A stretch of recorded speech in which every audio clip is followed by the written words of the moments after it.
friends of the family and strangers, and my family used to rape me, make me abort the babies I had. It would be hard to imagine more misery and suffering than what Teresa says she's had to endure. And us kids would be made to do things with the adults and the animals, and then a sacrifice would happen. The sacrifice, were these animal sacrifices? Animals and people. On what scale do you think this was happening? Enormous, far beyond what we've ever heard of here before. Teresa's mother, Bridget. You're talking about mass murder? Yes, on a scale that this country's never heard of before. Like the old people's homes now, only these are... For the first time, Teresa is learning what it's like to live with love instead of fear. Pretty though. In this quiet English village, with the help of her mother, she's slowly repairing her broken life. Teresa is now 15, but at the age of 2, she was left in the care of this woman, the grandma she called Nan. And that, she says, is when her torment started. Who was the leader? Who was the boss of the gang, of the cult? At home it was my Nan. Your Nan made you have sex with animals? Yeah. Like goats and donkeys. The story of Teresa is a story almost too horrible to recount. A case of child abuse that goes well beyond the kind of things we normally associate with the abuse of children. In 27 years of reporting, it has to be one of the most painful stories I have ever had to tell. How many men or how many people would have sex with you? What, at one time? Yes. About everyone who was there, which must have been about 20. You know, from 10 to 20 people. If it was a big ceremony, it used to be 30. What would your grandma be doing when these men were forcing themselves on you? Usually laughing. Or smiling. Or having sex with another man. Or other men. A chronicle of debauchery and depravity so horrific it's hard to believe. You have to ask yourself, could Teresa be just making it up? No. I know what's true and what's not. No, I know what I saw. Children don't make up elaborate lies that this would have to be if it was a lie, which I know it is not. It isn't. This couldn't be a terrible dream, a nightmare that you're reliving? No. It's no dream. It's a nightmare, but it's not one you can wake up from. It's there all the time. This really happened? You're quite sure of that? Yeah. The police don't think Teresa made up a story. Some of the cult members are to stand trial. 5 men have been charged with rape. As for Nan, the grandmother, she's 61 and lives in this council flat in South London. She's charged on 7 counts of aiding and abetting rape and 2 counts of performing abortions on Teresa. If you're finding this hard to believe, so did I at first. But then there are the medical reports, evidence of sustained sexual abuse. And there's this, a statement prepared for 60 Minutes by Teresa's psychiatrist. It says, "In my opinion, Teresa's account is not the product of a psychotic illness, nor the figment of a fertile imagination. I believe her to be telling the truth." I know what's true and what's not. We also took Teresa's story to this man, therapist Ray Wire. He reads a transcript of our interview and listens to her voice. It's no dream. Few people, if any, in Britain have counselled as many victims of satanic abuse or Satanists themselves as Ray Wire has. If there is an expert on satanic cults, it would have to be him. Do you believe Teresa's story? I believe Teresa's story. It's exactly the same story as I've heard from men who says they've done it. You've dealt with other cases like hers? Yes. 21 cases like hers, he says, in the past 2 years alone. Themes like they were put in boxes with spiders and worms, where they were trapped in fear, where there was a high use of excrement and urine, where there was talk of human sacrifice. Take just one of those rituals, putting children in boxes with spiders and worms. Now, listen to what Teresa told her mother. And they had a coffin-like box that children were put in with spiders and snakes and the lid shut and left in there. I would have come out deranged. I could not have coped with that mentally at all. You have evidence to back up stories like Teresa's, that this is really happening? Well, we have that age of child, 6, 5 and 4, giving information that ties up with Teresa. How do those children know?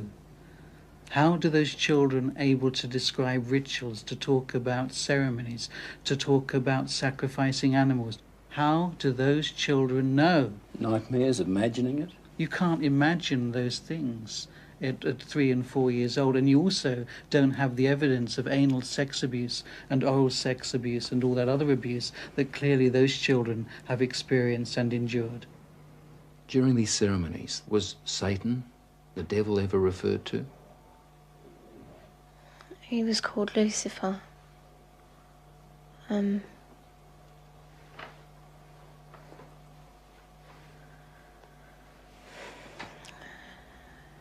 What did they say about the devil, about Lucifer?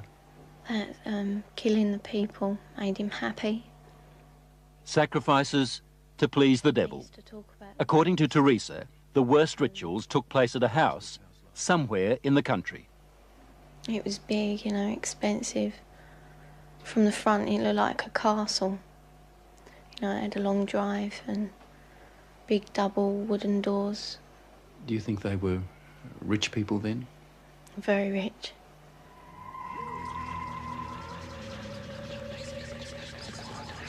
Now, where was this big house somewhere in the country? Teresa says she can't take the police there because the Satanists made sure she'd never know how to find it.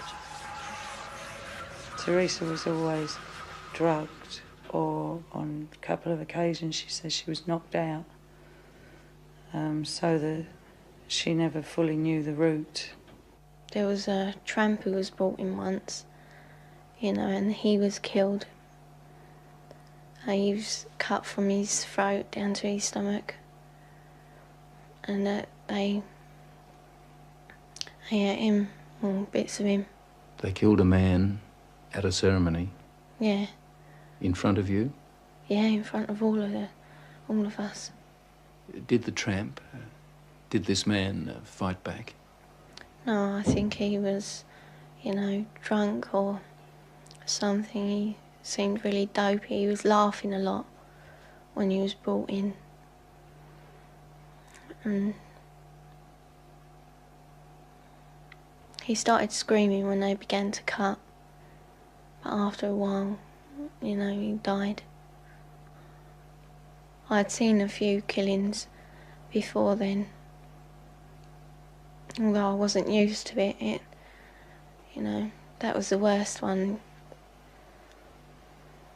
I really don't know what I thought. I suppose I thought, thank God it's not me. Let me get this right now. Are you saying that you saw more than one person killed in that house? Yeah. I've seen loads of babies killed there, just newborn babies, or aborted ones which were only small. You know, 4-year-olds. Any age, really. Did they ever say they might kill you? They threatened to kill my little girl, who, when I left, was still at the house. A friend? Huh? What little girl? My little girl, Alex. She's about 4 now. You mean you had a child? Yeah. How old were you when you had that child? 11. Motherhood at the age of 11. Never talked But about it. from what Teresa told her mother, it wasn't the only pregnancy. We think about 7 or 8 times. It's hard to say. It was constantly happening from the time she was capable of being pregnant. What happened to the pregnancies, to the babies? They were aborted by my nan or by one of the doctors at the house. There were doctors there at that house? Yeah, there was 2, I think. Yeah, and a nurse. What would happen to the fetuses, the unborn babies? I used to be taken away most of the time, and one time the baby was taken out of me and then killed in front of me because it was still alive. And then, what would happen? Well, after they killed it, they would eat it. But we were also made to eat it. You were made to eat your own fetus? Yeah. Who made you do this? My nan. You'd think the one person in the world you could leave a little girl with would be Grandma. Someone to give her love and protect her from harm. Yet, when Teresa was left to live with her grandmother, they might as well have handed her to the devil himself. Grandmothers, I mean, the vision it conjures up for you, a sweet old lady with grey hair, rosy cheeks, holding her arms out to love her grandchildren. And it was exactly the reverse. But why was Teresa living with Nan in the first place and not with her mother?